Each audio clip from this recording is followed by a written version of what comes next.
You say you're tired, but are you? Or are you avoiding what needs to be done? The truth is, most people aren't tired. They're undisciplined. They waste energy on distractions, excuses, and emotions, then wonder why nothing changes. This audiobook isn't here to comfort you. It's here to wake you up. Because your potential isn't lost. It's buried under bad habits, weak choices, and mental noise. You don't need more rest. You need more discipline. Let's rebuild your mind and your life, one decision at a time. Chapter 1. Discipline isn't a feeling, it's a decision. Discipline doesn't care how you feel. It's not based on mood, emotion, or motivation.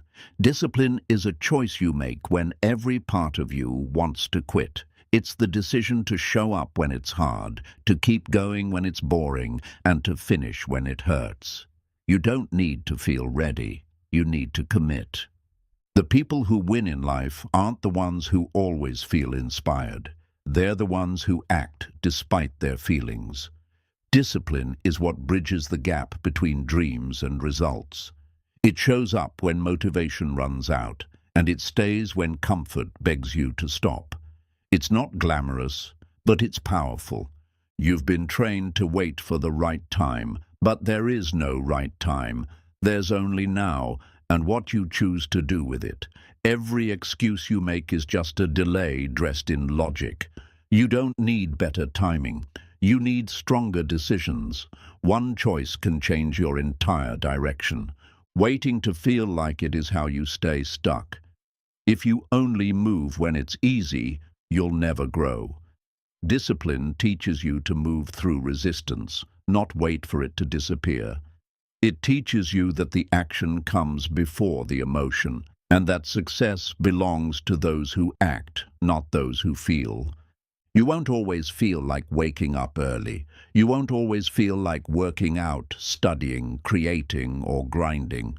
That's the truth. But discipline doesn't ask how you feel. It asks, what's the mission? And then it acts on that mission, whether you feel like it or not. The greatest transformation happens when you stop treating discipline like a mood and start treating it like a contract, a daily agreement with yourself. Not based on hype, not based on feeling, but based on who you said you wanted to become. Every day you sign that contract with your actions. Feelings come and go. Some days you'll feel tired. Some days you'll feel lost. Some days you'll feel like giving up. But discipline anchors you. It keeps you grounded in purpose, not emotion. And that's how you move forward. Not by feeling your way through life, but by deciding your way through it. Chapter 2. Comfort is the enemy of growth. Comfort is a liar. It tells you you're safe when you're actually stuck. It makes you believe rest is the goal, but what it's really doing is weakening your edge. Growth doesn't live in comfort zones. It lives in pressure, in challenge, in the stretch that makes you uncomfortable. Every time you choose comfort over progress, you trade long-term strength for short-term relief. Most people don't fail because they're incapable. They fail because they got too comfortable with average, comfortable with excuses, comfortable with just enough. But greatness doesn't grow in soft soil. It demands discomfort. It demands sacrifice. It demands you step out of what's easy and into what's necessary, even when it burns. The gym hurts. Waking up early is hard. Saying no to distractions stings. But those small discomforts are what separate those who want change from those who actually create it. You won't rise by staying relaxed. You rise by facing what others run from. You grow through resistance, not through rest. Comfort gives you just enough pleasure to keep you in place. It numbs your hunger, silences your urgency, and blinds you to your potential. You don't feel the pain of staying the same until it's too late. Until the years pass. Until the dream fades. Until you're left wondering what could have been. Growth will embarrass you before it empowers you. It will challenge your ego, test your limits, and stretch your mindset. It will feel like you're breaking, but you're actually rebuilding. That's the price of leveling up. Not everyone is willing to pay it, but those who are change everything. Your brain wants to protect you, not grow you. It's wired for survival, not success. That means it'll push you toward comfort, routine, and safety. But if you listen to that voice too long, you become soft. Growth demands you override that system. Discipline must lead, not instinct. There's no growth without tension. Think of muscle. It only builds when it's torn, pushed, and stretched beyond comfort. Your character, your habits, your mind, they're no different. They grow when challenged. They evolve when you stop choosing ease and start embracing the hard road. Comfort loves company. It will surround you with people who say, "It's okay to slow down, you've done enough," or "Don't push too hard." But listen closely. Those voices are not your future. They're your limitation. Choose to walk with those who stretch you, not those who soothe your weakness. It's not about grinding endlessly with no rest. It's about knowing when you're resting because you need recovery, and when you're hiding in comfort because you're avoiding growth. One strengthens you. The other slowly destroys your potential without you even noticing. Comfort is quiet, but it's deadly. It doesn't scream failure. It whispers it. One skipped habit, one more excuse, one more day off, until it becomes a lifestyle of settling. Don't let that happen. Make discomfort your ally. Let it sharpen you, refine you, and transform you. Every time you feel resistance, you're being invited to grow. Lean into it. That resistance is the signal you're entering a new level. It's not a warning. It's an opportunity. Don't run from it. Use it. Let it build you into the person you keep saying you want to be.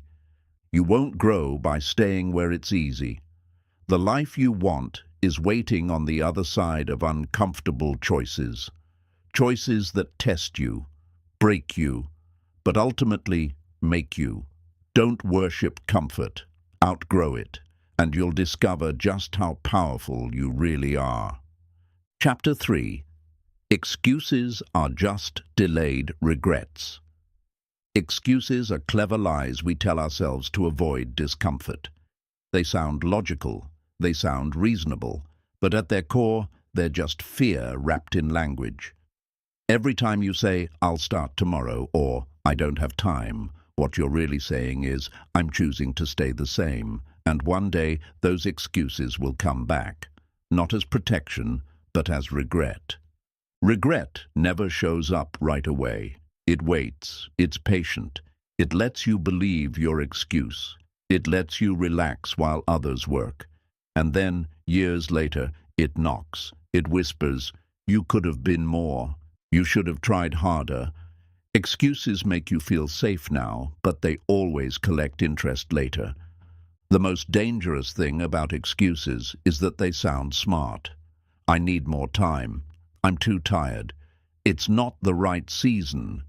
But all those words are just delays, distractions from the truth. If it mattered enough, you'd find a way. If it was urgent, you'd act. Discipline doesn't wait for the perfect time. It creates progress with what's available. Every excuse is a decision to stay soft, a decision to avoid effort, a decision to protect comfort over growth. And every time you choose that route, you train your brain to take the easy way out. Over time, it becomes automatic, not because you're incapable, but because you've practiced avoiding the hard. The people who make progress don't have fewer excuses. They just ignore them. They feel the same doubts, the same fears, the same resistance, but they act anyway. That's the difference. Success is less about talent and more about refusing to give in to the stories that stop you. Excuses steal your power by shifting blame. "I couldn't do it because of them. I failed because of the system. I can't because of my past. But the more you blame, the less you build. And the less you build, the more powerless you feel. Power returns the moment you say, "No more excuses. It's on me." Your future self is watching you right now. Every time you choose comfort over commitment, he sighs. Every time you avoid the work, she fades a little. The version of you you're trying to become is waiting, and your excuses are the wall between where you are and where you're meant to be. It's not the failure that hurts most. It's knowing you didn't even try. Excuses create the illusion of effort without actual action. They keep your image safe while your potential dies in silence. But potential means nothing if it's not used. And dreams without work become nightmares of regret. The truth is harsh. No one is coming to save you. No one's going to force you to grow. That's your job. Excuses feel like rest, but they're really rust. They keep you in place while time moves forward. And when you wake up, nothing's changed, except the weight of what you didn't do. You can't build a strong life with weak language. Excuses weaken your discipline, soften your edge, and delay your destiny. You need words that push you, not protect you. Words that challenge you to rise, to move, to act. Replace "I can't" with "I must." Replace "later" with "now." Excuses are cheap. They cost you nothing today, but everything tomorrow. They don't take effort to create, just fear. But destroying them takes courage. It takes a decision to stop tolerating average and start expecting more from yourself. Not someday, not next week, today. Even when your excuse feels valid, challenge it. Say, "So what? I'm tired. So what? I don't know where to start. So what?" Growth doesn't ask for perfect conditions. It asks for effort. Relentless, messy, imperfect effort. You can always find an excuse, or you can find a way. Nobody reaches greatness by accident. Behind every result you admire is a person who made 1,000 silent choices to reject excuses. To do the work, to stay up late, to rise early, to keep going when nothing made sense. Their life is proof of what's possible when excuses are silenced. Excuses are the enemy of action, and action is the only thing that changes your life. Thoughts won't save you. Wishing won't save you. Talking about it won't save you. Only doing will. So the next time your mind tries to give you a way out, give it a reason to keep going. One day, you'll look back, and you'll either smile at the results you earned or regret the excuses you believed. Choose wisely, because your future isn't waiting forever. It's moving, with or without you. Chapter 4. Your mind quits before your body does.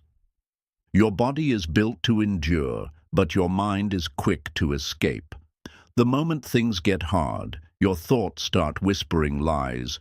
"You're too tired. You can't do this. Just stop." But none of that is real. It's just your mind trying to protect you from discomfort. And if you listen to it, you'll give up long before you ever hit your true limit. Most people don't fail because their body breaks. They fail because their mind gives up. Pain makes the mind panic. Fatigue makes the mind exaggerate. But when you learn to separate what you feel from what you can do, you unlock a new level of strength. You realize you've always had more left. You just never pushed far enough to find it. You have to train your mind to stop flinching when life gets uncomfortable. The body will follow the brain. If your mind is strong, your body becomes a machine. But if your mind is weak, even the smallest resistance feels impossible. That's why every breakthrough starts with mastering your thinking. Discomfort is not a signal to quit. It's a sign to push. That burn in your chest, that fatigue in your legs, that's growth in progress. Most people back off the moment they feel it. But the ones who win, they lean in. They know the mind will scream long before the body is done. They push anyway.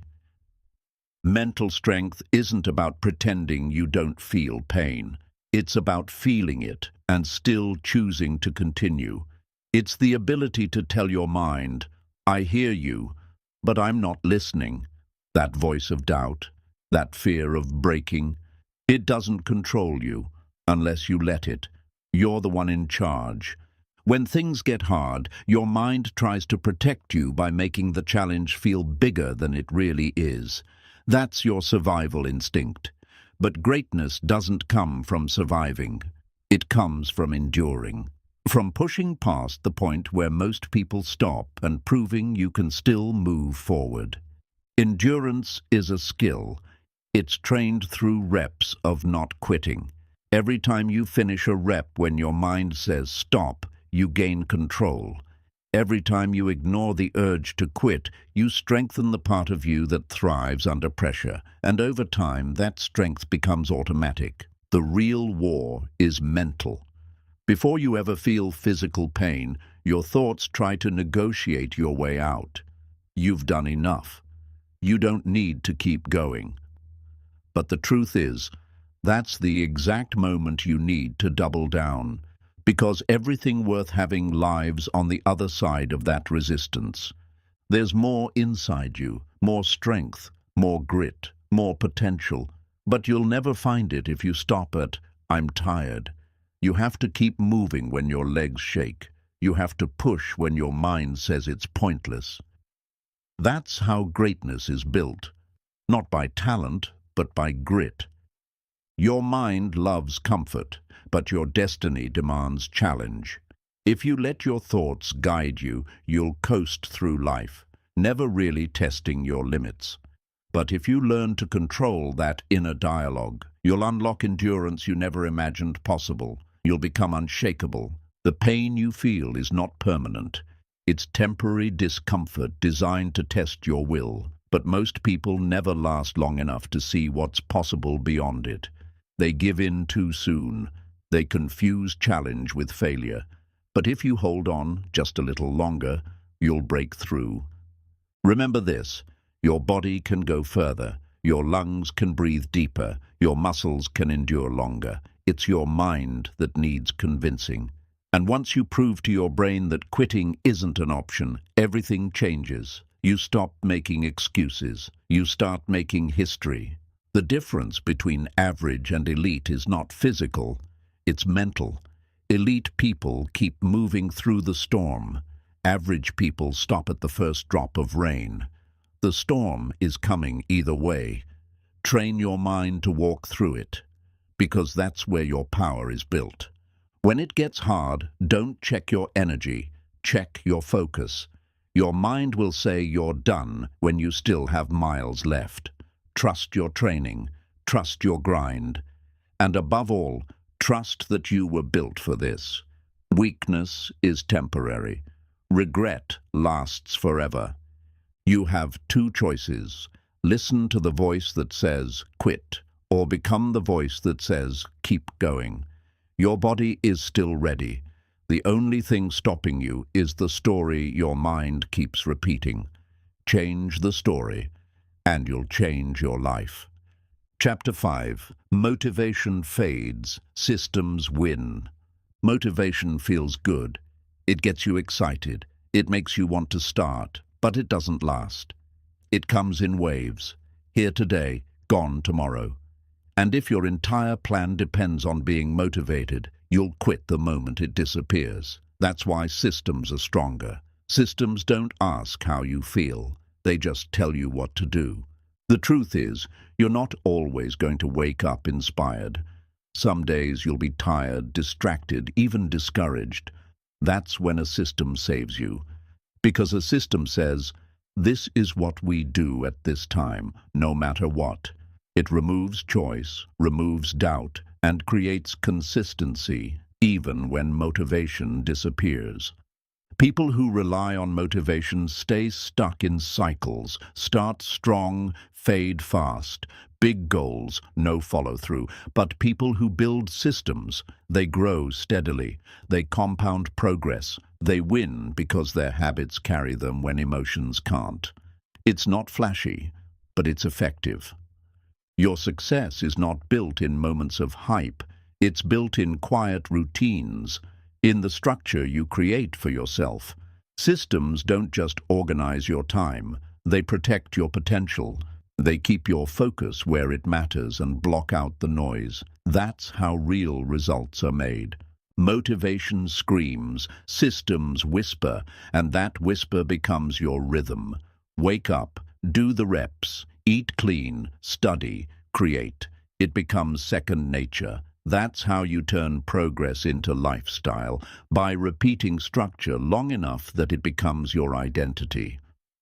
You don't need to feel like doing it. You need to do it until it feels normal. That's what systems do. They transform effort into habit, and habit into mastery. One small win after another, stacked daily, until momentum takes over and quitting feels unnatural. Think of motivation like a match. It lights the fire, but a system is the wood that keeps it burning. If all you have is fire with no fuel, it burns out fast. But if you stack your habits, if you build a routine that supports your goal, your flame lasts, even in the dark. Systems don't have to be complex. Simple is powerful. Wake at the same time. Write down your goals. Block time for deep work. Train at the same hour. Small actions repeated daily will outperform random intensity every time. Consistency over chaos. That's the code. The problem isn't that you lack discipline, it's that you're trying to be disciplined without a system. You're relying on willpower when you should be relying on structure. Create a path where success becomes automatic, because it's built into your environment. The best systems are not built on pressure. They're built on clarity. What do you want?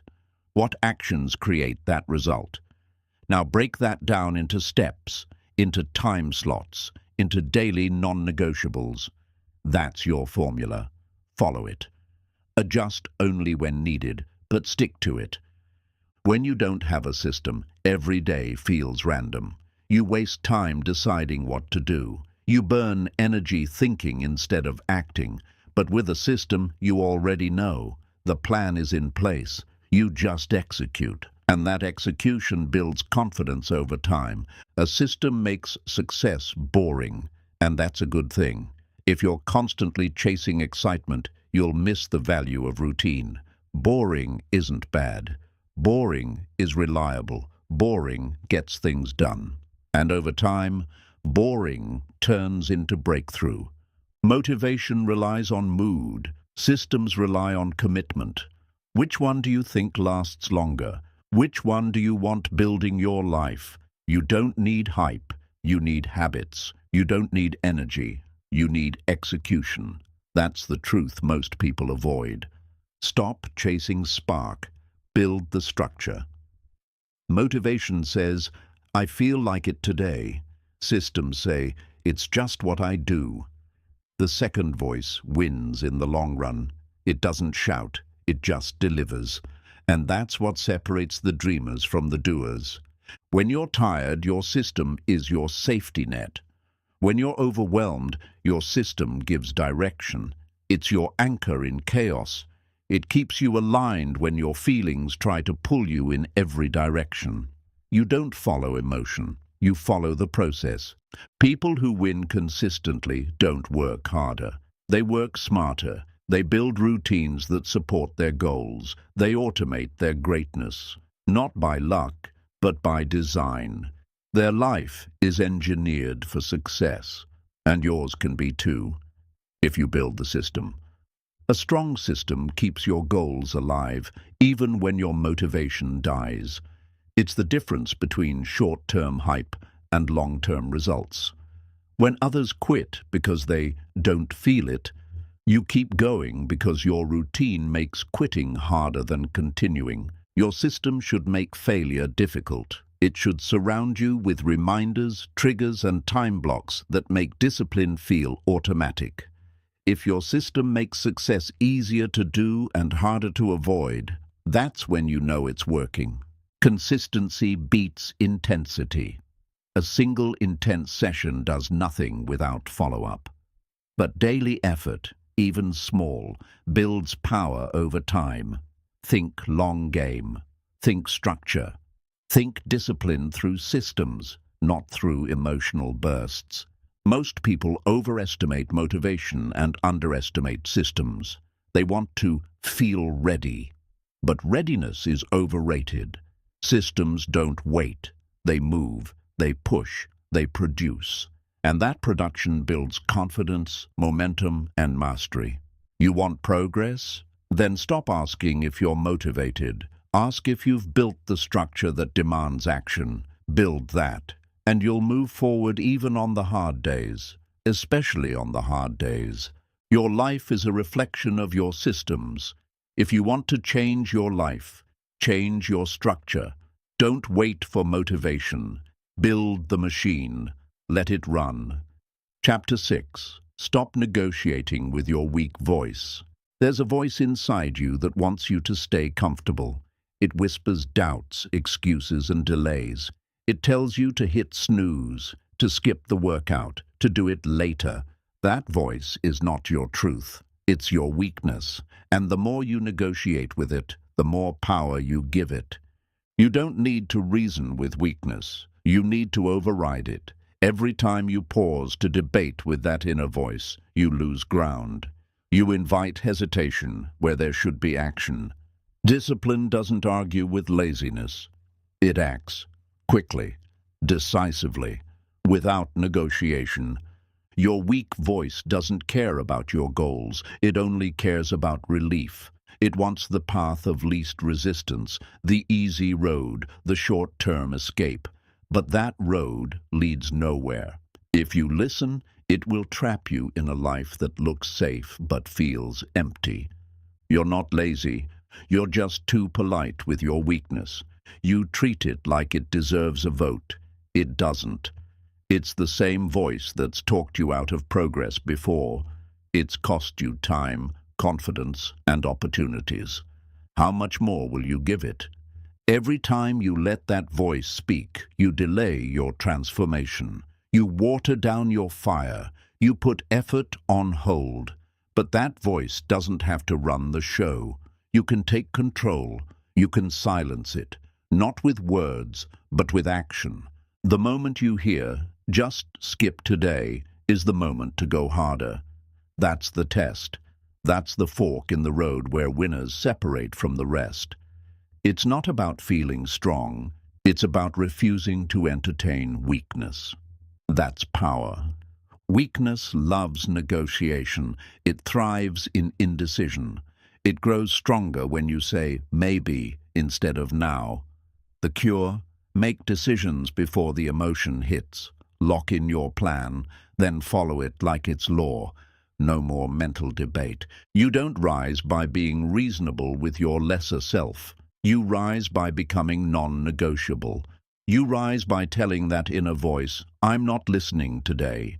You rise by doing what's hard, especially when every part of you says, "Stop."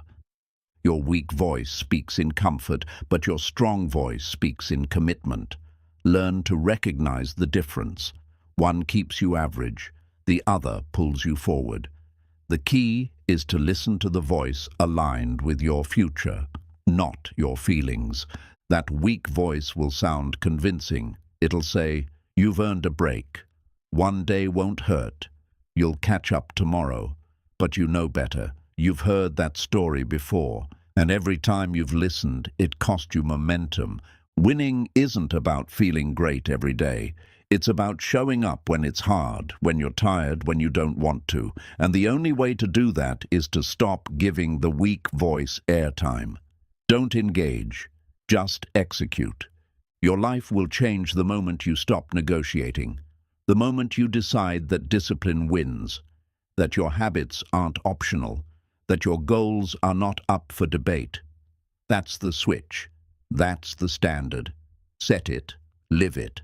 You'll never silence the weak voice completely, but you can drown it out. You drown it out with structure, repetition, and action. You make your decisions ahead of time. You build a routine that moves you forward even when your mood doesn't. That voice wants you to delay greatness, to stay the same, to avoid pressure. But pressure is where you grow. Stop fearing it. Stop running from it. Use it. The strongest version of you is on the other side of pressure, not avoidance. You're not a victim of your thoughts. You're the one who chooses which ones to follow. You have the power to ignore the noise and take the next step. And the more steps you take, the quieter the weak voice becomes. Starve it. You'll never become who you're meant to be by listening to who you've always been. Your weak voice is just an echo of your old self, a self that settled, a self that hesitated. It doesn't belong in your new life. Leave it behind. This isn't about perfection. It's about direction. It's about choosing strength over softness, purpose over excuses, and vision over emotion. That's the path. That's the battle. Win it one decision at a time. Weakness doesn't leave on its own. You have to outwork it, outlast it, replace it. Every rep, every page, every early morning, that's how you take its place. You don't wait for it to vanish. You build over it. Stop seeking motivation. Seek execution. Let your actions become so consistent that the weak voice loses its influence. Let your patterns be so strong that your mood doesn't matter. Discipline over doubt. Every time. Every time you defeat the weak voice, you build belief. You gain proof. You train your mind to follow through, not fall back. And that belief turns into identity. You're no longer someone trying. You're someone who does. Your destiny isn't blocked by others. It's blocked by negotiations with yourself. Once you end that internal debate, your path becomes clear. Hard, yes, but clear. And from there, it's just steps. Relentless, unstoppable steps. The only thing standing between where you are and where you could be is whether or not you'll stop giving the weak voice a seat at the table. Take your power back. Decide. Act. Repeat. The weak voice doesn't just show up in the big moments. It hides in the small ones. When you choose scrolling over reading, junk over fuel, comfort over challenge. These tiny choices build your life. And if you let the weak voice guide them, you build a life that looks nothing like the one you dreamed. You don't need to feel ready to act. You need to act, and readiness will follow. Waiting until you feel it gives your weakness too much room. You have to create a new reflex, one that responds with motion, not excuses, one that does the work regardless of the mood. There's a version of you that doesn't tolerate the weak voice anymore. That version doesn't explain, justify, or stall. They just execute. They're not superhuman. They're just decisive. And that decision is available to you right now. Think of your weak voice like static, background noise. The more you focus on your mission, the quieter it becomes. Clarity kills hesitation. When you know your why and commit to your path, there's no room left for useless internal debates. Weakness isn't a flaw, it's a default. But discipline is a design. If you don't design your day with intention, your defaults will take over. And those defaults aren't built for excellence. They're built for survival. You're not here to survive. You're here to evolve. Success isn't about massive action once in a while. It's about showing up when it's boring, when it's inconvenient, when no one is watching. The weak voice will always suggest skipping those days, but that's when your foundation is really built. Don't make deals with the voice that wants your potential buried. You can't bargain with your lower self and expect to rise. You either take the stairs one hard step at a time, or you stay where you are, rationalizing why you're not moving. If you argue with your excuses, they win. You can't out-talk the weak voice. You can only outwork it. It lives in language, but it dies in action. The moment you do what it says you can't, you prove it wrong, again and again. That's how you kill doubt. There will always be a reason to quit. That's not news. But reasons don't build greatness. Resolve does. The ones who make it didn't have fewer temptations to quit. They just refused to give those temptations any authority. Every small battle you win with your weak voice builds momentum. One early wake-up, one skipped distraction, one more rep. These micro wins create macro growth. They remind you that you're not your doubt, you're your discipline. The weak voice is a test, not a truth. It's meant to be resisted, not obeyed. Just because the thought appears doesn't mean it deserves action. Mastering your life starts with mastering your response, not to life's problems, but to your own inner pull to stay small. The loudest voice isn't always the truest. The weak voice is loud because it's desperate. It knows if you act, it dies. That's why it gets louder right before you break through. Don't confuse volume for value. Stick to the mission. You must become unavailable for self-sabotage. That means you stop entertaining thoughts that don't serve your future.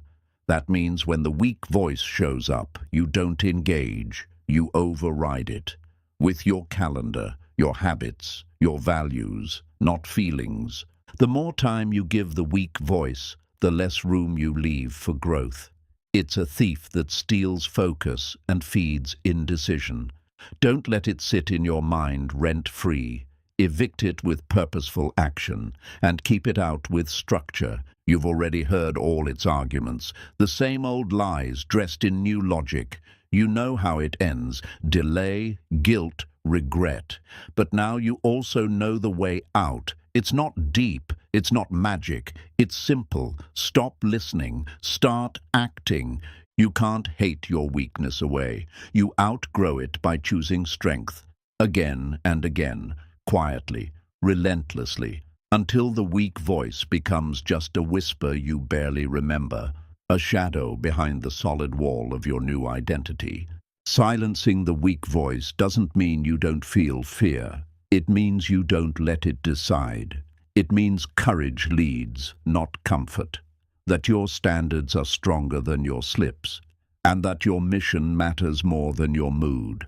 There's peace in refusing to negotiate. You stop spinning your wheels. You stop wasting energy. You know what to do, and you do it. That clarity frees you. That routine strengthens you. That decision changes you. There's no path to mastery that doesn't involve inner conflict.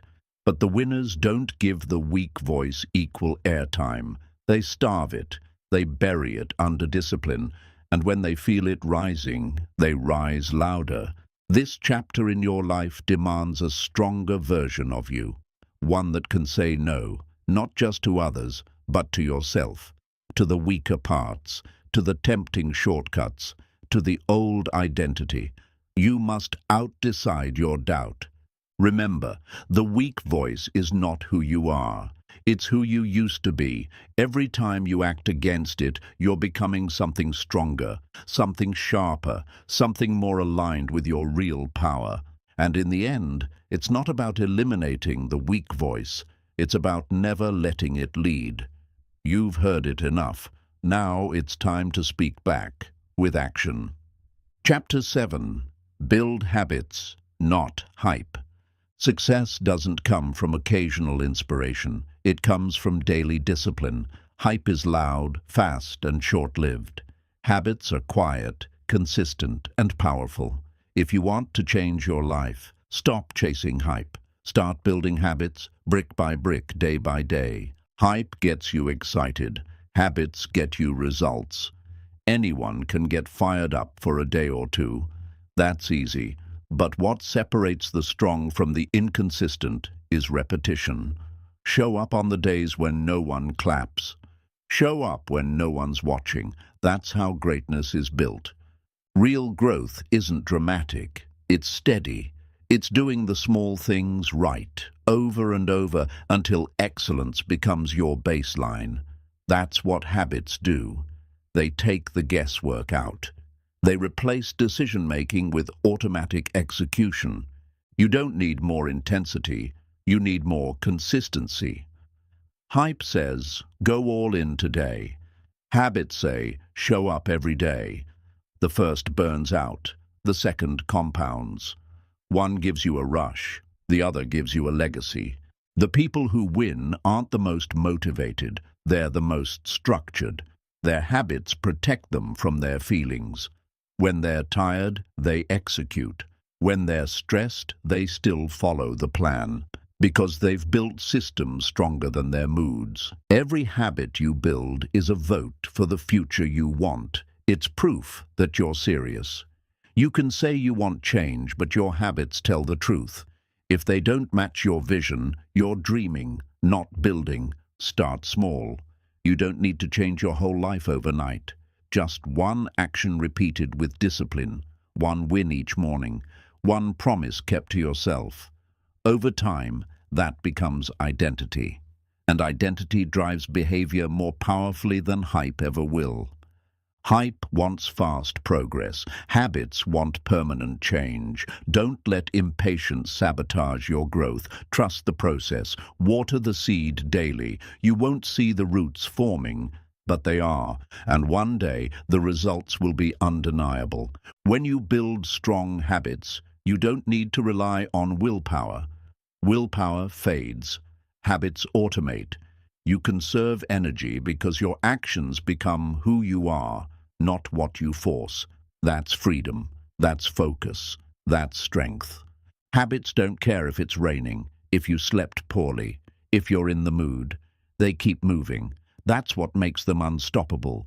That's why they win. You're not building motivation. You're building a machine. Your habits are either helping you or hurting you. There is no neutral. The question is, are they aligned with the person you're trying to become? If not, redesign them, because structure will always beat scattered intention. You won't always see the reward right away. That's why most people quit.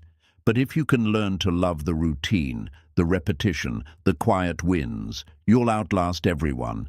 Hype fades, habits sustain. That's your edge. When it gets hard, go back to your habits.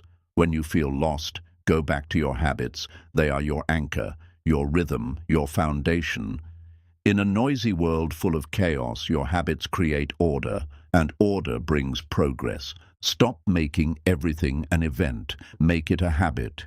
Don't wait for perfect conditions. Don't chase high energy. Build a system so solid the action happens whether you feel like it or not. That's how you become consistent. Your environment influences your habits, so set it up to support your discipline. Remove distractions. Add triggers. Design your space around your success. If your environment is working against you, even the best mindset will struggle. Habits are the silent builders. They work quietly in the background, stacking progress you don't see until suddenly everything is different. You look back and realize it wasn't one big moment. It was hundreds of small ones done right. Hype makes noise. Habits make progress. You don't need more noise. You need clarity, simplicity, and repetition. Choose one action. Do it well. Do it again tomorrow, then again, until it becomes a part of who you are. You're already building habits, whether you know it or not. The question is, are they leading you forward or holding you back? Audit your routines. Adjust the ones that limit you. Double down on the ones that empower you. If you want to stay disciplined, make your habits non-negotiable. Put them in your calendar. Tie them to your identity. Don't leave them to chance. Protect them like your future depends on it, because it does. You'll never have a perfect streak. That's not the goal. The goal is resilience. Fall off, get back on. Miss a rep, show up stronger tomorrow. Habits aren't about perfection. They're about persistence. Keep moving. Build habits that survive your bad days. That's how you win. Not when everything goes right, but when everything goes wrong and you still show up.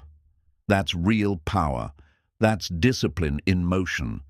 And in the end, hype fades, applause stops, motivation burns out, but habits remain. They don't just get you results, they make you someone who earns them. That's the difference. That's the path.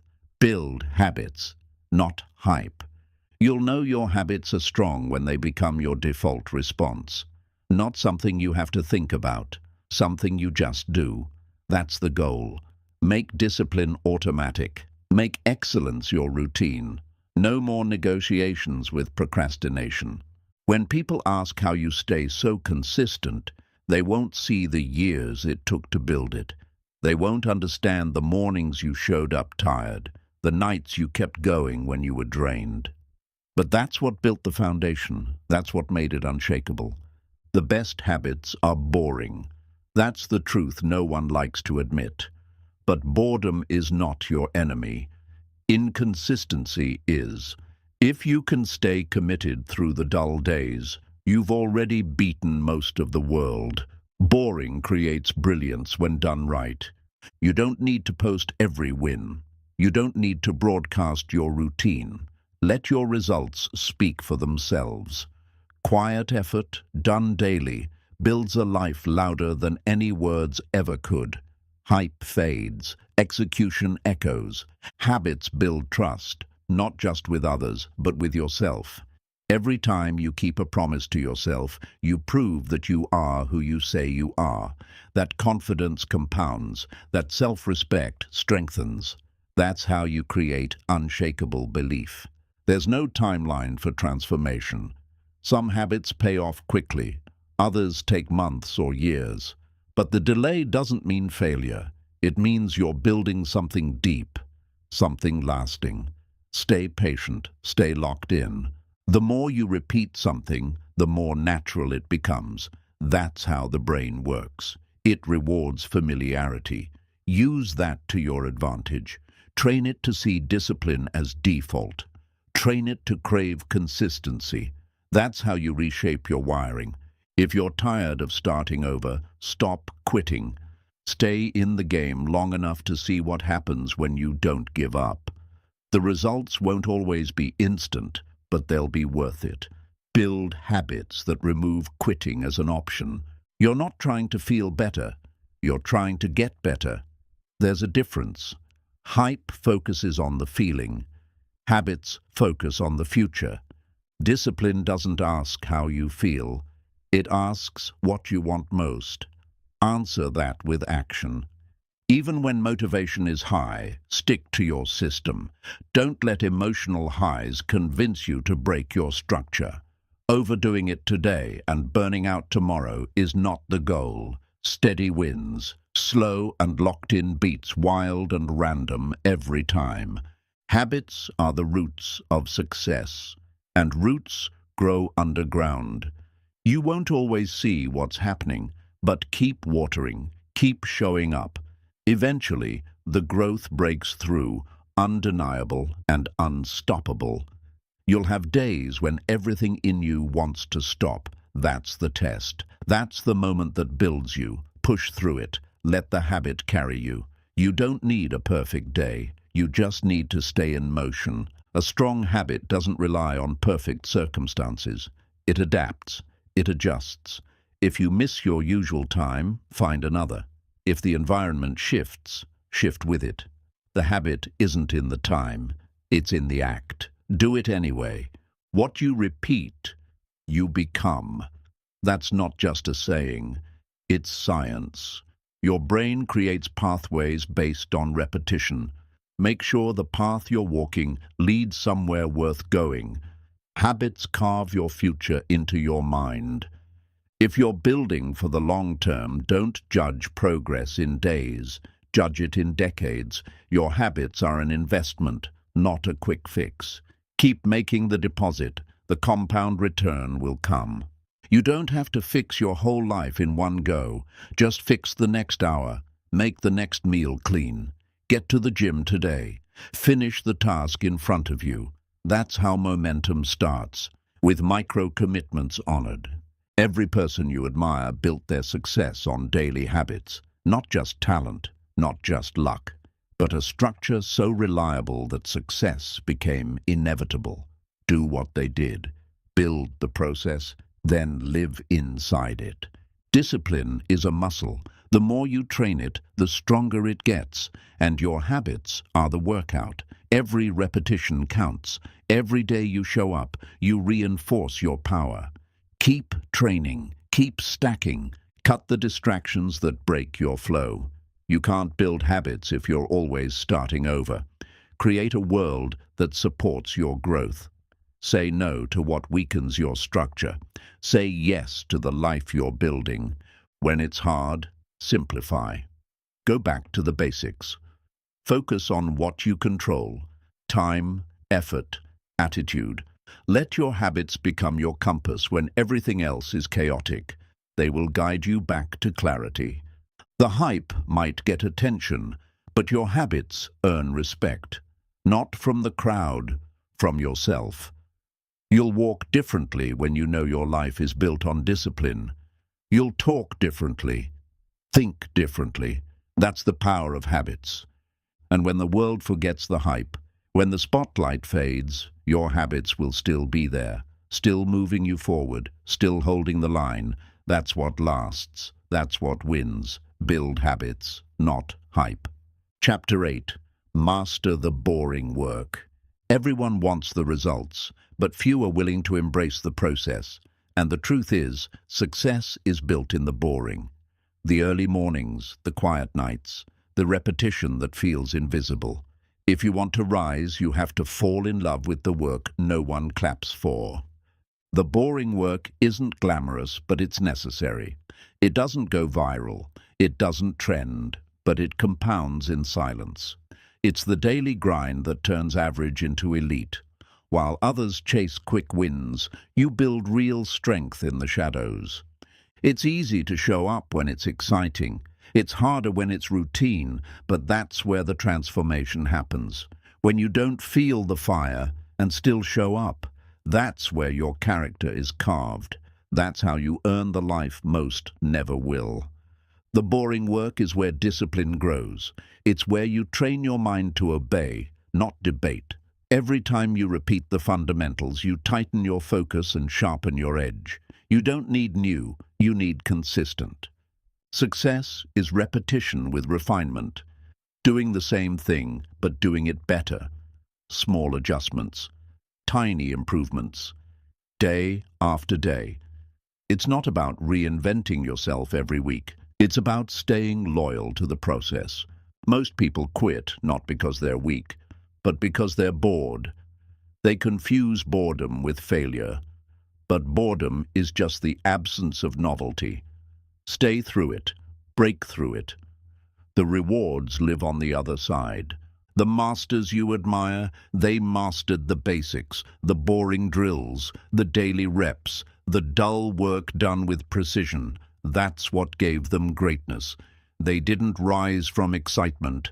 They rose from endurance.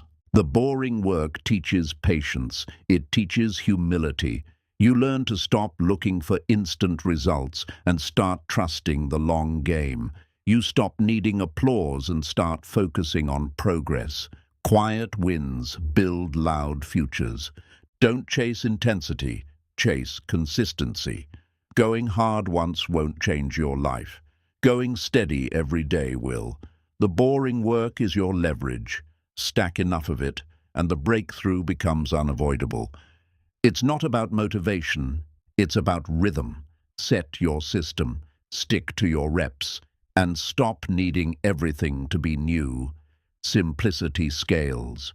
The sharper your focus, the stronger your results. Don't overcomplicate the climb. When you master the boring work, you become dangerous. Because while everyone else looks for hacks and shortcuts, you've built something unshakable. You've built the habit of showing up, no matter what. Greatness is repetition without applause. Mastery is doing it again, even when it's thankless. And that kind of repetition is rare. That's why the ones who commit to it are remembered. Because they kept going long after the hype died. You don't rise by waiting for the mood. You rise by working through it. When the process feels stale, don't run. Lock in. Remind yourself, boredom doesn't mean it's broken. It means you're getting closer. The boring work reveals who's serious. It filters out the inconsistent. It strips away the pretenders. And what's left are the few who grind through the monotony and make it look easy, because they trained for it. There's power in doing the unremarkable with excellence. Because the better you get at the basics, the more elite your results become. Don't chase shiny. Chase sharp. Don't chase trendy. Chase timeless. Every rep adds up. Every lap matters. The progress you can't see today is building the strength you'll rely on tomorrow. And that's the promise of the boring work. It always pays off, just not right away. When it gets repetitive, that's the sign you're doing it right. That's not a reason to stop. It's proof you're on the right path. Keep stacking. Keep refining. That's the grind. That's the game. Discipline is forged in routine. In the meals you prep, the workouts you repeat, the words you write, the work you track. The boring becomes beautiful when you see what it creates. A life of control, clarity, and progress. Stop romanticizing the finish line and start respecting the training. The medals don't matter if the mindset is weak, and mindset is built in repetition, not reaction. Anchor yourself in the boring work. That's how you win. No one is watching when it's boring, and that's the gift. No pressure, no spotlight, just you and your effort. That's where self-trust is born. That's where confidence is earned, not given. If you can master the boring, you can master anything, because the world is built by those who endure. The dreamers chase sparks. The disciplined create flames, and flames last longer than flashes. So keep going, keep grinding, keep repeating the work that seems dull, but builds you in silence. Because one day, the results will speak so loud, they'll silence every doubt you once had. Repetition rewires your brain. The boring work carves new patterns, not just in your schedule, but in your identity. You stop being someone who tries. You become someone who executes. Someone who doesn't wait to feel ready, just gets it done. People underestimate what boring really means. It's not failure, it's rhythm. It's the hum of progress moving quietly forward. When it feels repetitive, that means your system is working. The work isn't stale, it's starting to stick. Doing what works over and over isn't lazy, it's mastery. Anyone can start something new. Few can keep doing the same essential task with excellence. The pros don't look for the next thing, they look for the best way to repeat what matters. There's a calm power in repetition. You stop needing the external rush. You find focus in the flow. The work becomes your meditation, your anchor. You don't need more hype. You need more hours logged in silence. The boring work keeps you grounded. While others burn out chasing excitement, you stay consistent. While they jump from one trend to the next, you're stacking quiet wins. You don't need to prove anything. Your actions speak. Momentum is built through predictability, not randomness, not chaos. When your habits become predictable, your progress becomes unstoppable. And the more boring your system, the less you have to think, and the more you do. It's not that the boring work is unimportant, it's that it's undervalued. But make no mistake, it's the heartbeat of greatness. All flash without foundation eventually cracks, but structure built in repetition, that endures. Even the most exciting goals become routine. That's when most quit. But that's your chance to dominate. When they're distracted, you're doubling down. When they stop showing up, you keep going. That's your competitive edge. Learn to love the simplicity. There's freedom in having a plan and sticking to it. You don't waste time overthinking. You don't chase noise. You execute. That's what separates the disciplined from the distracted. You'll never outperform your habits. And your habits are shaped in boredom. They're not built in the big moments. They're built in the invisible hours. Get those right, and the visible results will follow. The ones who win are not the most entertained. They're the most focused. They do what matters, even when it's not exciting, especially when it's not exciting. That's how you train your mind to stay sharp under pressure. Don't wait for the work to excite you. Learn to excite yourself with the work. Show up with intensity. Bring your best even when the task feels basic. Excellence isn't what you do, it's how you do it. Each repetition you complete is a deposit. It may feel small, it may feel slow, but over time, those deposits grow into something unstoppable. That's the magic of compounding effort. Boring work done brilliantly. You're not falling behind. You're building silently. And when others look confused by your progress, remind yourself, they didn't see the hours, they didn't see the grind, but you did. And that's why you earned it. Mastery isn't built in inspiration, it's built in instruction, in doing what needs to be done again and again until it becomes second nature. It's not about how you feel, it's about who you become by sticking with it. There will always be distractions disguised as opportunities. Don't fall for them. Stick with your process. The ones who chase everything end up finishing nothing. You're not here to chase. You're here to build. The best athletes, artists, thinkers, they all mastered the boring parts of their craft. The drills, the repetitions, the details. You're not different. You're not above the process. If you want mastery, embrace the monotony. You build grit when you keep going with no applause, when no one sees, no one validates, just you and your discipline. That's where your character is tested. That's where your future is shaped. The day you stop needing external reward to do the internal work, you level up. You move from wanting it to becoming it. You're no longer chasing potential, you're fulfilling it. And that shift changes everything.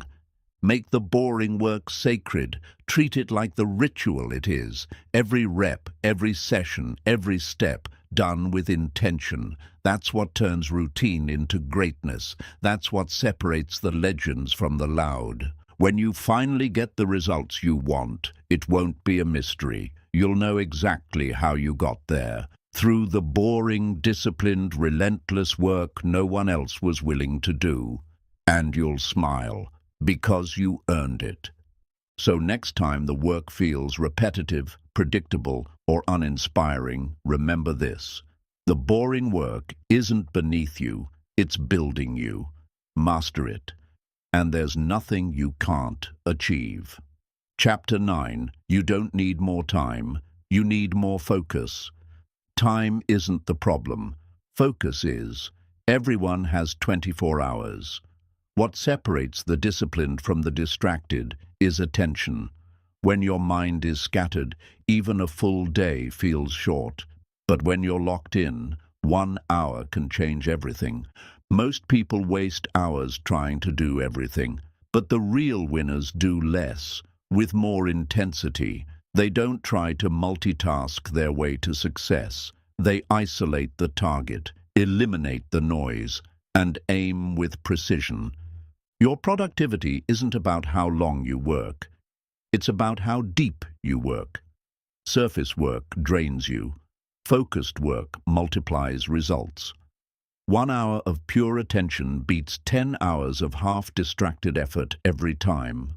You don't need more hours in the day. You need fewer leaks in your focus. Every notification, every distraction, every pointless scroll is stealing your future. If you don't control your attention, someone else will. Train your brain like a muscle. Discipline it to lock in. Turn off the noise. Create a space where only the mission exists. no side conversations, no mental clutter, just task and execution. Clarity is the foundation of focus. If you don't know what matters most, everything feels urgent, but urgency without importance is chaos. Define your top priority, then make everything else wait. We live in a world addicted to stimulation, but greatness is built in stillness, in the quiet focus no one sees. It's not glamorous, but that's where results are born, in silence, in solitude, in sustained attention. The truth is, most of what you think is urgent isn't. It's just loud. Learn to separate signal from noise. Not everything deserves your energy. Not everyone deserves your attention. Protect both like your life depends on it, because it does. Focus is a skill, and like any skill, it can be trained. Start with small blocks. Turn your phone off. Lock in for 30 minutes. Build the muscle, then stretch it. Over time, your focus becomes unbreakable. People don't fail because they're lazy. They fail because they're distracted. You can have all the drive in the world, but if it's scattered across 100 directions, it won't move you an inch forward. Your time isn't slipping, your focus is. And once you take ownership of that truth, everything changes. You stop blaming the clock. You start mastering your mind. That's the beginning of elite execution. Cut the mental tabs you keep open, the conversations in your head, the endless to-do list. Pick one battle, win it, then move to the next. Simplicity sharpens performance. Complexity kills momentum. Multitasking is a myth. You're not doing multiple things. You're doing all of them worse. Split focus is self-sabotage. Choose one goal, 1 hour, one zone of genius, and protect it like it's sacred. Set clear boundaries for your focus. Let people know when you're unavailable. Block off deep work time. Turn your workspace into a war room. Every interruption you eliminate gives you power back. You're not busy. You're scattered. Learn the difference. Focus forces you to say no to good options so you can commit to great ones. That discipline to narrow in is what creates results most only dream about. Stop trying to do more with less energy. Conserve your power. Direct it like a laser, not a flashlight. Laser focus cuts through resistance. Flashlight focus just spreads light, but never breaks through. Mental clarity comes from physical discipline. Clean your space. Declutter your day. Fuel your body. Move your legs. Focus starts in the body, not just the mind. Respect the machine if you want elite results. The best performers don't get more time. They waste less. They don't touch tasks twice. They don't live in their inbox. They protect their flow.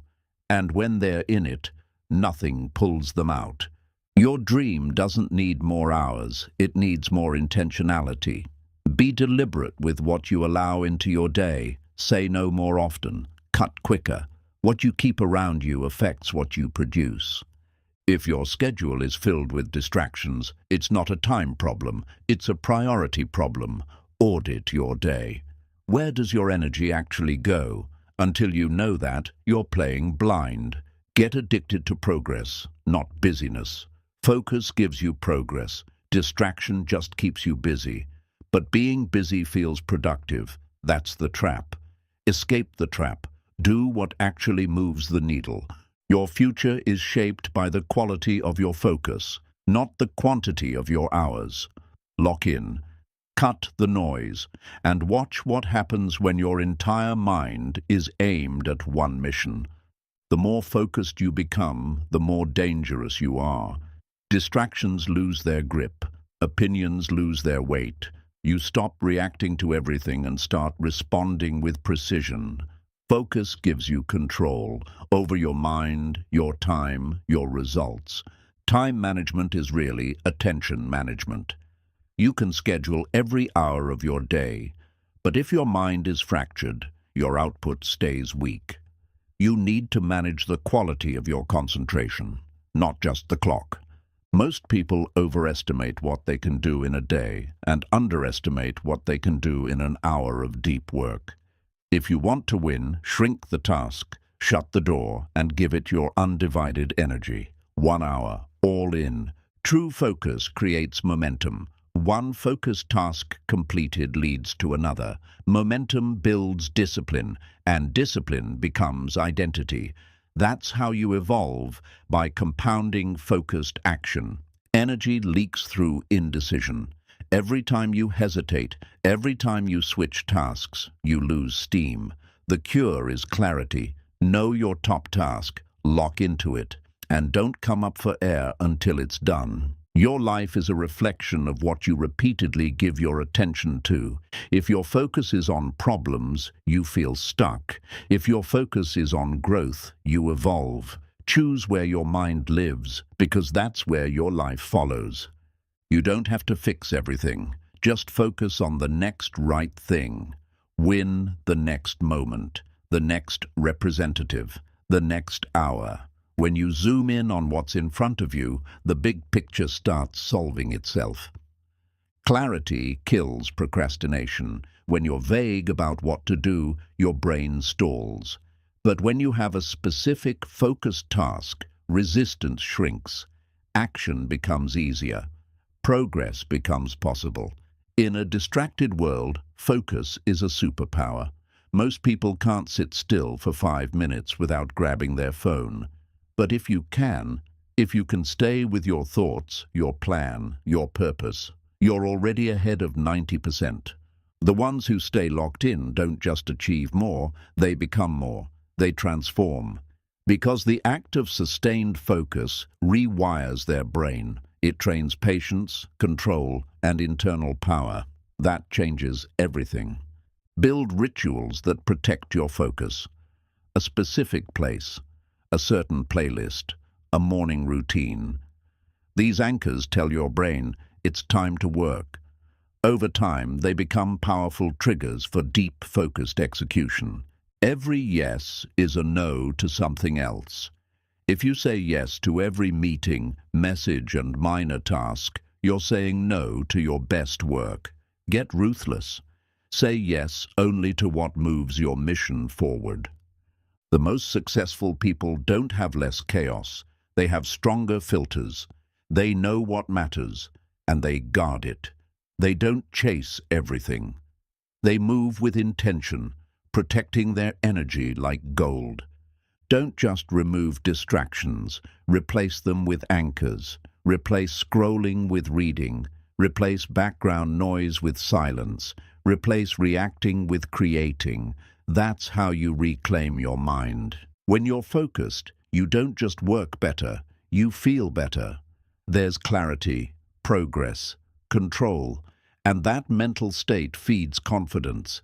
It's not about perfection, it's about alignment with your mission. You train your brain with every choice. Every time you resist the urge to check your phone, you strengthen your focus muscle. Every time you stay with the task, even when it gets hard, you're teaching your mind to obey your purpose. Most distractions are habits, not emergencies. No one needs your instant response. The world can wait. Your future can't. Choose to disappoint the distractions before you disappoint your destiny. Start your day with one win, one task, done fully. That win creates momentum, which builds confidence. Stack enough focused wins and you become unstoppable. Not because life got easier, but because your mind got sharper. Silence isn't empty. It's full of answers. Make space for focus. Turn off the noise. Let your mind breathe. The clarity you've been chasing is buried beneath the clutter you keep entertaining. Protect your focus like your life depends on it, because your future does. Everything you want is on the other side of concentrated effort. Stop spreading yourself thin. Lock in. Go deep. You don't need a perfect plan. You need perfect presence. Be here. Be now. One task, one mission, one moment at a time. That's how empires are built. brick by brick, with full attention, and when it's done, you'll realize it was never about needing more time. It was about removing the noise, sharpening your aim, and choosing every single day to be focused instead of just busy. Chapter 10. How to stay consistent when you feel like quitting. There will be days when motivation disappears, when nothing feels worth it, when the path seems too long and your energy too low. That's the moment most people quit. But not you, because you don't run on emotion, you run on commitment. Consistency isn't about feeling good every day. It's about showing up anyway, even when you're tired, even when you're discouraged, even when progress feels invisible. Real growth hides in those moments. The strongest people aren't the ones with endless fire. They're the ones who keep walking when the fire burns out. They've trained their minds to move without excuses. That's the edge. That's the difference. When you feel like quitting, zoom out. Look at how far you've come. Remind yourself why you started. The beginning had a reason. Don't let temporary feelings erase permanent goals. Emotions are waves. They rise, crash, and fade. But consistency is the anchor that holds you steady. It keeps you grounded when the storm hits. It reminds you that discipline is always stronger than doubt. Success isn't about never struggling. It's about never stopping. Even a slow step forward is better than sitting down. You don't have to be fast. You just have to be faithful to the path. The mind will always look for escape when the pressure builds. It whispers, maybe you're not ready, or you've done enough. But those thoughts aren't truth. They're tests. And how you respond determines everything. When progress feels slow, look deeper. Your strength is building, even if the results aren't loud yet. The work you do when it's hard is what sets you apart. That's the invisible growth that shows up later as excellence. Build rituals that carry you when willpower fades. Systems that guide your action without needing inspiration. You don't rise by accident. You rise by design, and that design starts with what you do daily. You're not supposed to feel like it every day. No champion does. They just do the work anyway. That's how you win, not by being hyped, but by being consistent when it's hardest. Consistency is your quiet rebellion against mediocrity. It's what makes you dangerous, not your talent, not your luck, but your ability to keep showing up long after others disappear. The reason most people never reach greatness is because they never stay long enough. They start strong but vanish when it gets dull. The ones who stay, they become legends because they refuse to quit. If you need to, slow down, but don't stop. Rest if you must, but never retreat. Movement, no matter how small, keeps the mission alive. One small action today beats 1,000 intentions tomorrow. Talk to yourself like someone you believe in. Remind yourself that rough days are part of the process, that even when it feels pointless, it's building something. Trust the work, even when you can't see the reward yet. Consistency isn't about perfection. It's about return. Missing one day doesn't mean you're done.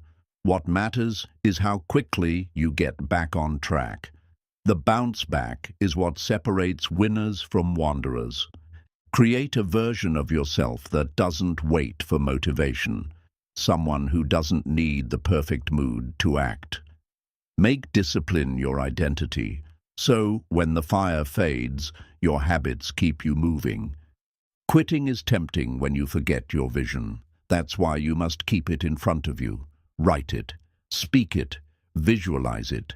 Let it live in your mind until it becomes impossible to ignore. The hardest days are the most important, because they shape who you become. When you fight through the drag, the doubt, the fatigue, you harden your spirit, and a hardened spirit can handle anything. Make your environment work for you. Set up your space, your time, your habits, all to support action. Remove the friction. Add accountability. Consistency grows where preparation lives. Track your progress, even the small wins. Momentum builds from awareness. When you see the trail behind you, quitting becomes harder, because you realize you're too far in to turn back now.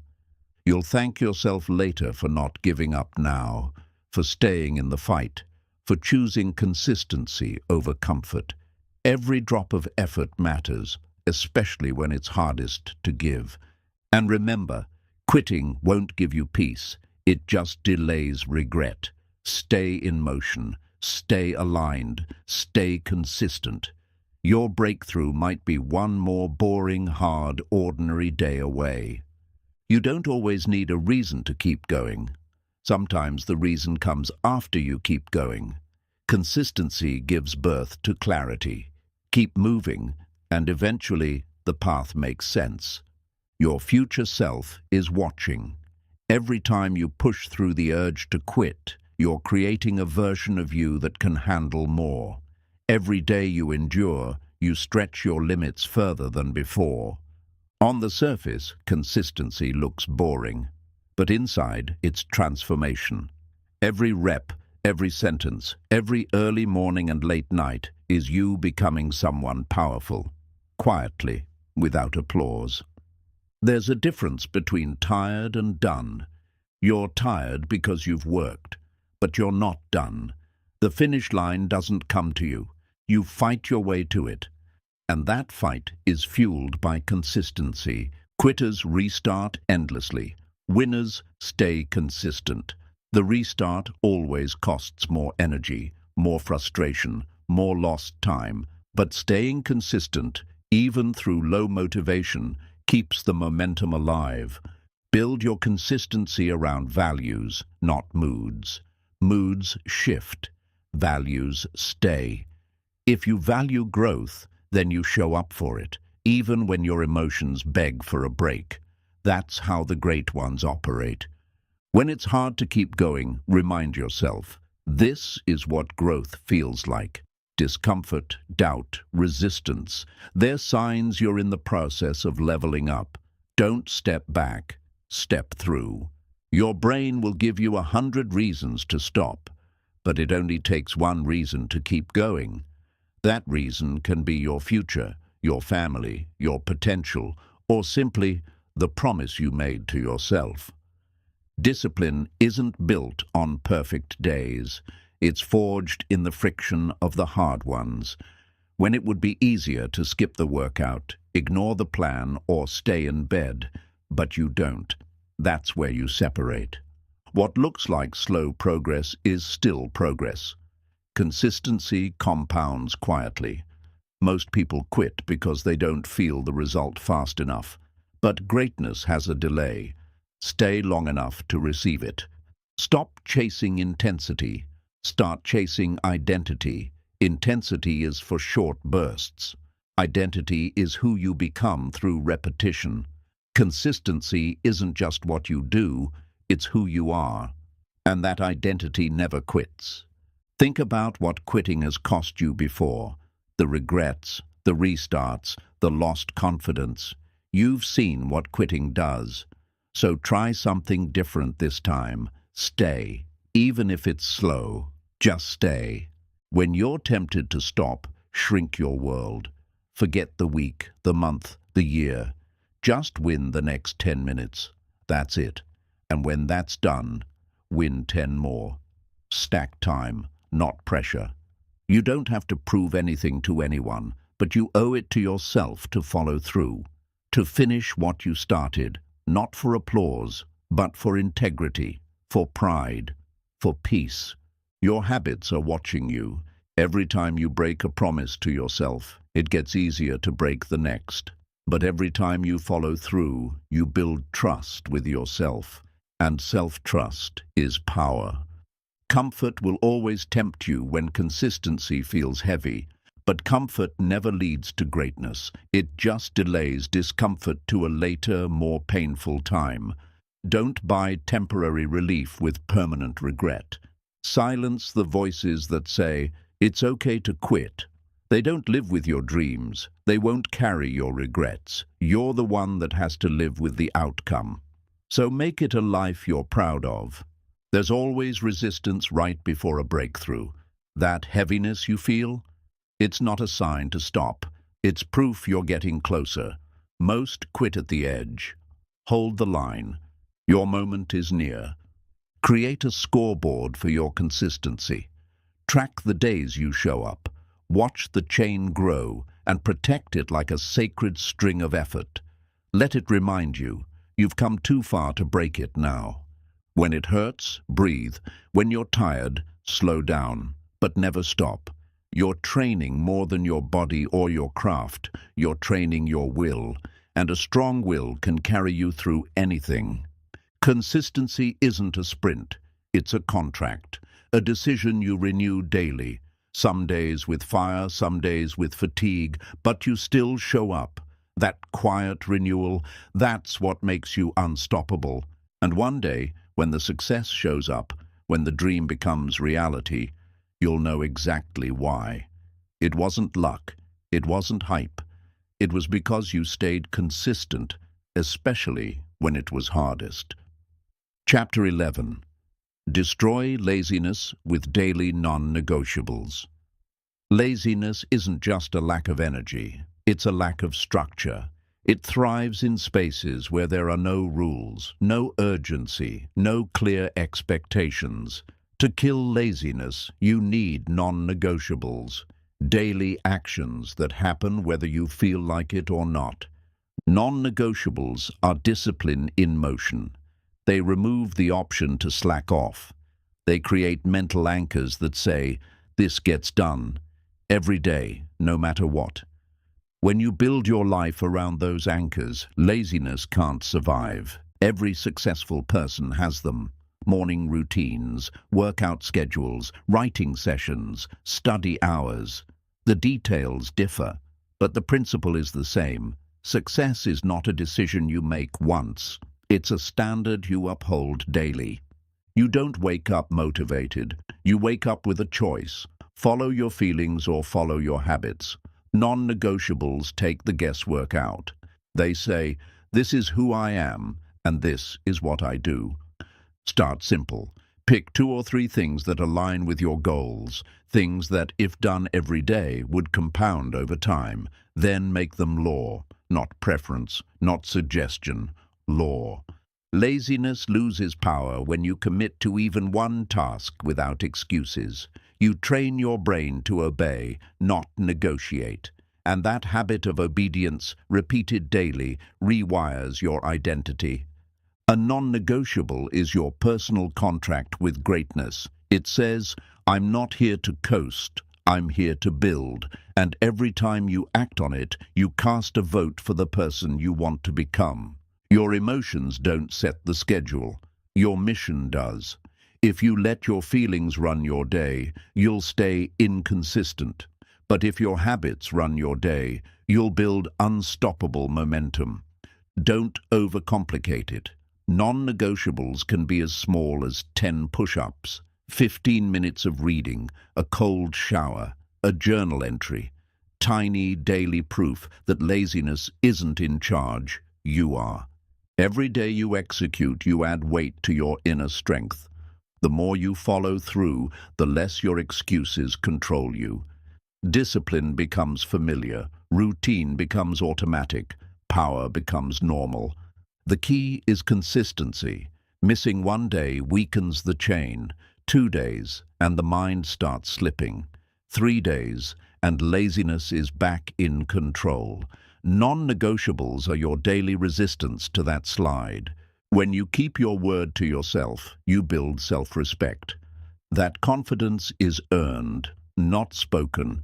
It's felt when you look in the mirror and know you didn't fold. You honored your own standards.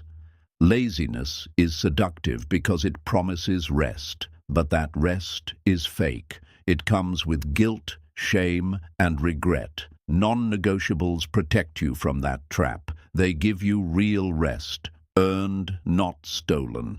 You don't need motivation. You need rules, personal rules, quiet, internal commandments that say, "This is who I am. I don't skip, I don't delay. I move, even when it's hard." Non-negotiables aren't about perfection. You'll miss a day sometimes, but the goal is to never miss twice. One break is human. Two breaks is habit. Protect the chain. Forgive yourself fast. Return faster. Laziness thrives when you have nothing to aim for. Your daily non-negotiables give you a target, a reason to move. They turn ordinary days into opportunities for excellence. You won't always see immediate results. That's not the point. The point is momentum, identity, mental toughness. You're not just doing a task, you're proving to yourself that you can. When the voice in your head says skip it, you don't argue, you override it. You act anyway. That's what separates winners from wishers. The decision to keep moving when the mind begs to stop. Create a ritual around your non-negotiables. Set a time, a space, a rhythm. The more automated they become, the less energy they require, and the less chance laziness has to sneak in. Hold yourself accountable. Track your streaks. Celebrate your follow-through. Remind yourself daily that you are the kind of person who does what they say, especially when no one's watching. Don't wait for the perfect time. Build your standards in chaos, in noise, in discomfort. That's how you bulletproof your discipline, not in ideal conditions, but in the real messy grind of life. And every time you complete those daily tasks, no matter how small, you declare war on laziness. You prove that your future matters more than your excuses. That's how you win, one non-negotiable at a time. Laziness is a habit, but so is action. You're not born lazy or disciplined. You train it. Every choice teaches your brain what to expect from you. Keep choosing movement, and laziness loses its grip. Excuses only feel valid in the moment, but they never feel good later. They leave you empty, restless, disappointed in yourself. Non-negotiables give you the win your excuses can't. Each task you complete chips away at your old self, the version that hesitated, that delayed, that doubted. Slowly, your actions carve out someone new, someone unstoppable, someone who finishes. Momentum doesn't come from thinking. It comes from doing. Start, even if you're not ready. Begin, even if it's small. Laziness dies the moment action begins. It has no power over movement. Discipline isn't about how you feel, it's about what you repeat. The more you repeat disciplined action, the more it becomes who you are. At that point, laziness can't touch you because you don't identify with it anymore. Your morning matters. What you do in the first hour sets the tone for the entire day. Start with something intentional, something that says, "I run this day, not my feelings, not my comfort." There's no such thing as neutral. You're either getting sharper or getting softer. Non-negotiables make sure you're sharpening daily. That edge, over time, separates you from everyone still stuck in comfort. Don't try to change your whole life overnight. Change what you do before breakfast, then after, then before bed. Build a framework of small wins that slowly crowd out laziness. You won't always want to do it. That's expected, but you'll always be glad you did. That's the promise of discipline, not ease in the moment, but pride in the aftermath. The more you ignore the voice that says just rest, the weaker it gets. Every time you push back, that voice loses volume. Soon it stops being a shout, then a whisper, then silence. You don't have to be extreme. You just have to be consistent. Consistency beats intensity every time. A non-negotiable repeated for 100 days will take you further than 10 intense days followed by burnout. Tie your habits to your identity. Tell yourself, "This is just what I do." You don't argue with it. You don't think about it.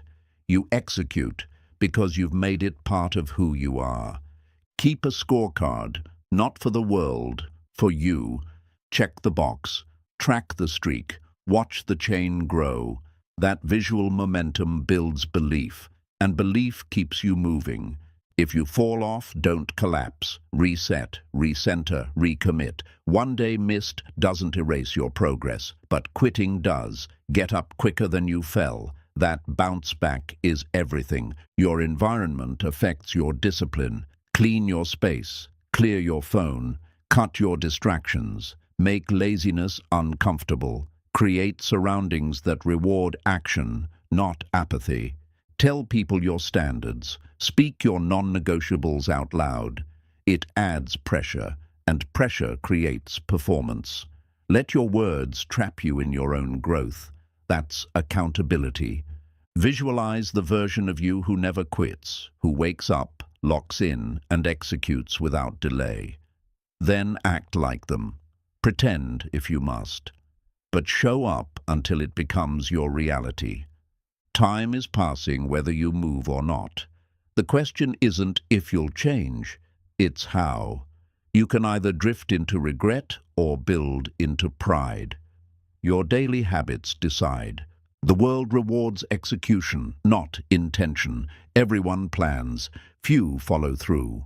Your non-negotiables make you part of the few, the disciplined, the doers, the ones who don't need hype to act.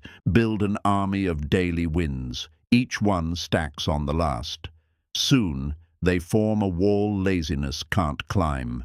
That wall becomes your fortress, a defense against every excuse you used to believe. There will always be a reason to skip, a reason to delay.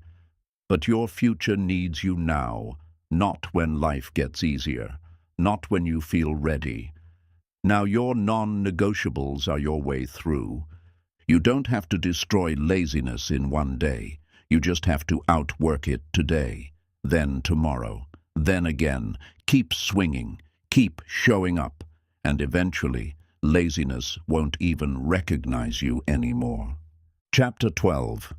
Die with discipline, not regret. Regret is the echo of a life unlived. It doesn't shout. It whispers in the quiet moments, reminding you of chances not taken, disciplines not followed, potential never tapped. Discipline is the antidote. It's the daily decision to live in a way that your future self can be proud of. Discipline hurts now, so you don't hurt later. It demands effort, sacrifice, and patience. But it saves you from the pain of looking back one day and realizing you never truly gave life everything you had. It's not punishment, it's protection. Most people don't fear death. They fear dying with untapped strength, unfulfilled dreams, and unfinished purpose. They fear looking back and seeing nothing but excuses where there should have been effort. That fear, use it. Let it push you into action. A disciplined life is not rigid, it's free. Free from guilt, free from what if, free from the chains of inconsistency. When you build discipline, you don't just build success, you build peace. Peace that comes from knowing you did what mattered. You won't always get recognition. The disciplined path is quiet. There are no crowds when you're up at 5 a.m. No applause when you say no to distractions. But those unseen moments are what build a legacy. That's where the real wins happen. Every day you show up, you push regret further away. You replace it with memories of effort, with pride, with a story you'll want to tell, not one you'll have to explain. You're not chasing perfection, you're chasing honesty. The truth that you gave it all. Regret loves laziness. It feeds on hesitation, on the lie that tomorrow is guaranteed. Discipline interrupts that lie. It says, not tomorrow, today. Because waiting is the fastest way to waste your life. You don't need to move fast. You need to move consistently. Speed fades, emotion fades. But discipline, it builds, slowly, quietly. Then one day you look up and realize you became everything you once only hoped to be. Your habits are writing your legacy right now, not someday, not when things calm down. Today, what you repeat becomes who you are, and who you are becomes what you leave behind. There will always be a reason to wait, but the disciplined don't wait for life to be perfect. They move while it's messy, while it's hard, because they understand that real life isn't later, it's now. You won't rise by accident. You rise by intention.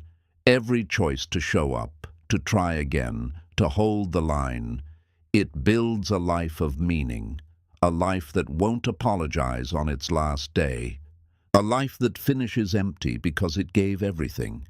Fear and failure are temporary. Regret is permanent. Discipline doesn't always guarantee success, but it always guarantees self-respect. And that self-respect is worth more than any trophy.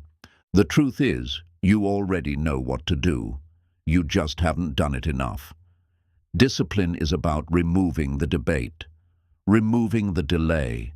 It's about deciding once and executing daily.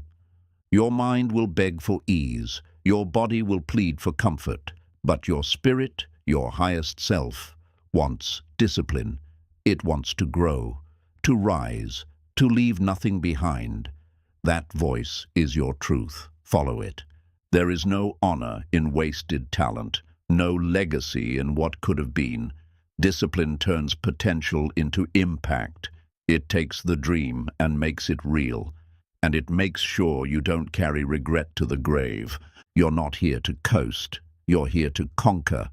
Conquer weakness, conquer doubt, conquer fear. Not with loudness, but with relentless discipline.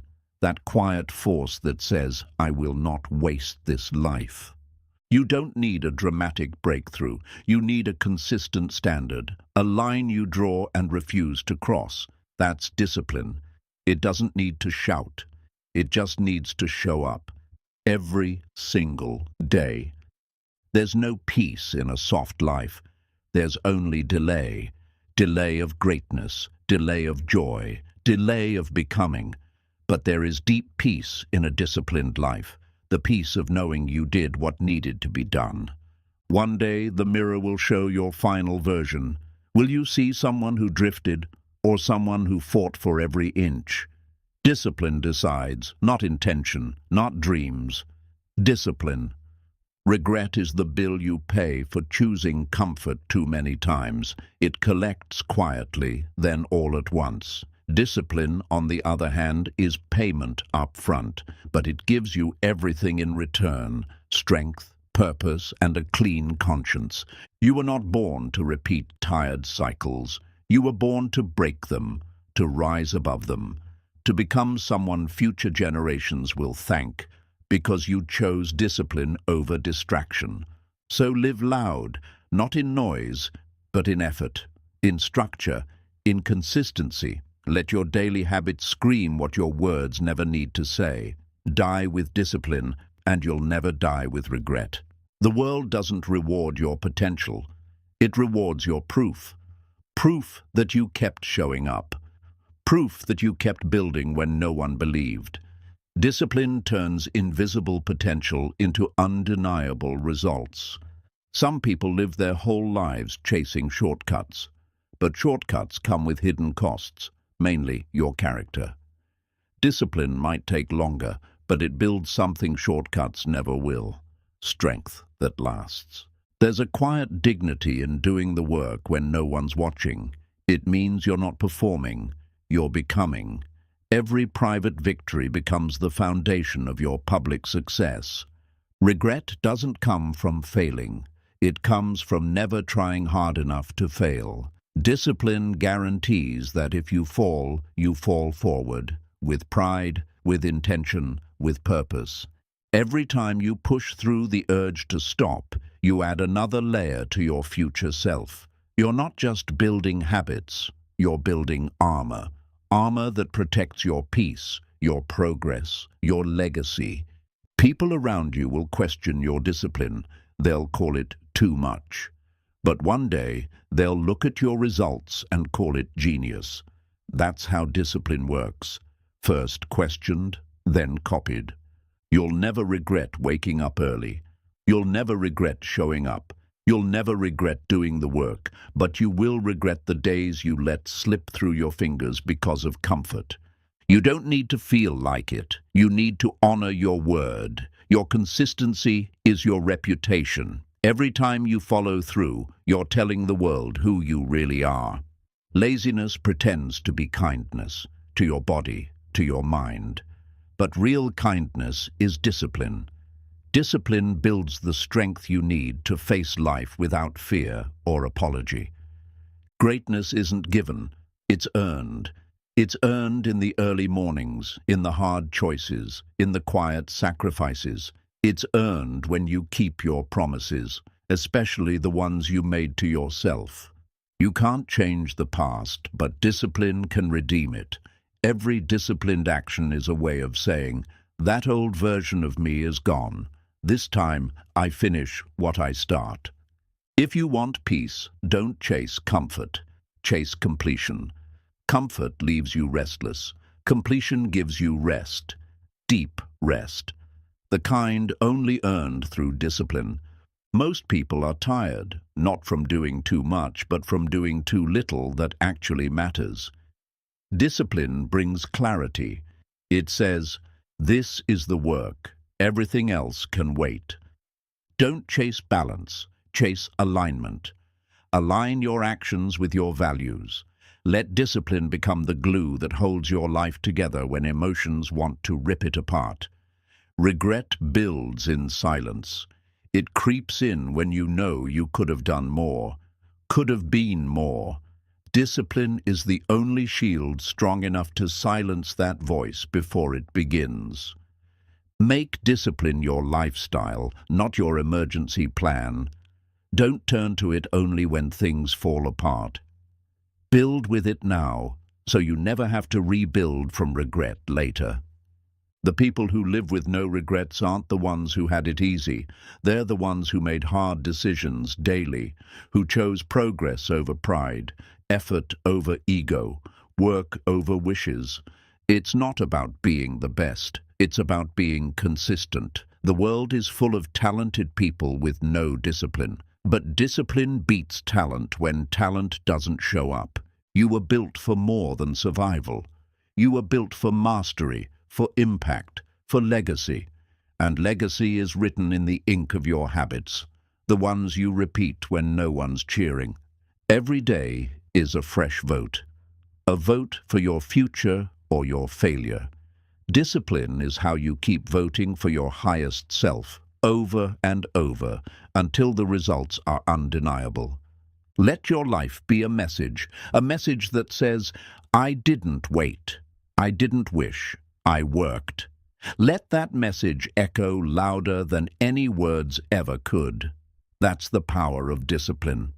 When your time comes, don't leave with energy still inside you. Leave with nothing left to give. Let the world know you used every ounce. You stayed the course. You died with discipline, not regret. Regret comes from knowing the door was open and you never walked through it. Discipline is the decision to step in, fully, boldly, without hesitation. Because deep down you know the door won't stay open forever. Every day is a gift and a test. Discipline is how you pass it. It proves you're worthy of your goals, not just in words, but in action. It tells life, I'm not wasting the breath I've been given. People think discipline limits freedom, but it's the opposite. It frees you from chaos, from regret, from repeating the same lessons over and over. Discipline gives you your life back, in full. No one remembers what you intended to do. They remember what you actually did. Discipline makes your intentions real. It takes your dreams out of your head and puts them into the world. Excuses are cheap. Discipline is expensive. But one builds debt and the other builds legacy. Pay the cost of effort now, or pay the cost of regret for the rest of your life.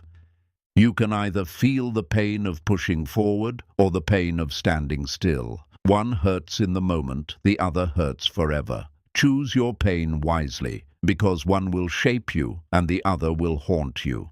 Every disciplined action is an act of self-respect. It says, I matter, my goals matter, my time matters.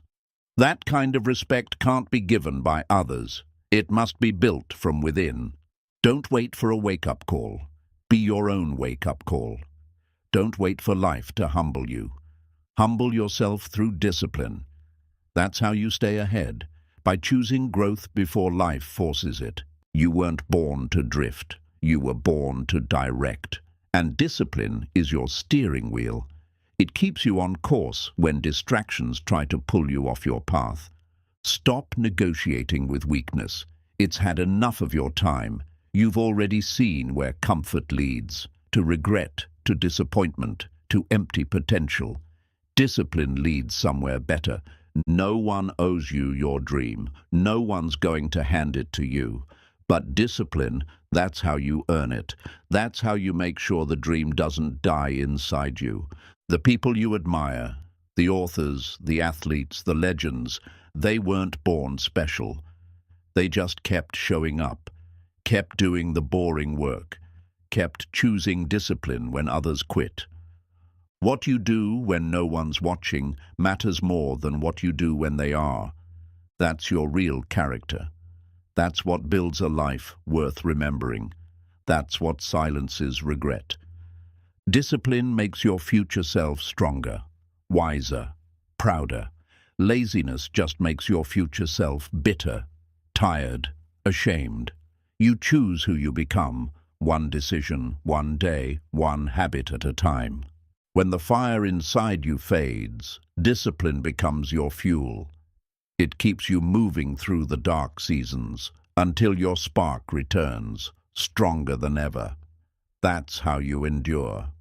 Most people give up because they think discipline should feel good. It won't, not at first, but it will feel right. It will feel aligned, and eventually it will feel like home. Discipline isn't loud. It doesn't brag. It doesn't beg for applause. It's quiet, focused, relentless. And in the end, it always speaks louder than talent, hype, or talk. Your legacy is built in moments when quitting feels easier. Push through those. Stack them. They become the bones of a life that stands long after you're gone. The world doesn't need more inspiration. It needs more execution. Discipline is execution. It's the proof that you mean what you say. The proof that you're not just dreaming, you're doing. It's not too late. You haven't wasted too much time. Start now. Build discipline brick by brick. You don't need to be perfect. You just need to refuse to give up. Let the end of your life speak louder than your beginning. Let your habits echo louder than your hopes. Let your consistency write the final line. This person lived with discipline, and they left with none of it wasted. So when the time comes to close your eyes for the last time, may you do so with pride, with peace, with nothing left in the tank, no songs unsung, no strength unused. Die with discipline, not regret. You're not broken, you're just undisciplined, and that can change, not by motivation, but by repetition. The difference between who you are and who you want to be is found in your daily choices. Discipline won't always feel good, but it will build a life you're proud of. So the next time you say, I'm tired, ask yourself, am I really tired, or am I just avoiding greatness? Now get up and stay consistent. The disciplined version of you is already waiting.